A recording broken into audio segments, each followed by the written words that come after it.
Hello, I'm Dr. Cyrus Rankin with California Poison Control, and today we're going to be talking about smoke alarms and carbon monoxide detectors to have in our homes. Most people are generally aware of the importance of having a smoke detector inside the home and having it in multiple locations to make sure that you are alerted in the event of a fire inside your home. So of course this is a smoke detector that you can get in just about any hardware store and many grocery stores as well. They're relatively cheap. Just make sure that you have them in multiple locations in your home and you're changing the batteries on a regular basis. What some people aren't always aware about is that there's another kind of detector that we advise that homes have, and that's this, a carbon monoxide detector. And carbon monoxide detectors essentially function in the same way as a smoke detector to alert you if carbon monoxide levels are developing in your home to dangerous levels that may affect the people inside your home.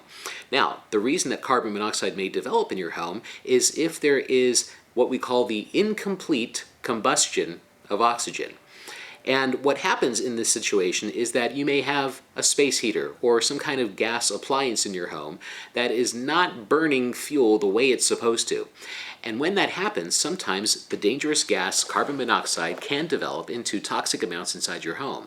Now, the problem with carbon monoxide is that it's a colorless and odorless gas, and it's not something that you can detect just by simply breathing it. So you need a detector inside your home to make sure to alert you if those levels develop.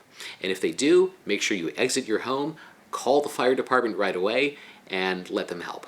If you have questions about this, please give us a call at California Poison Control at 1-800-222-1222.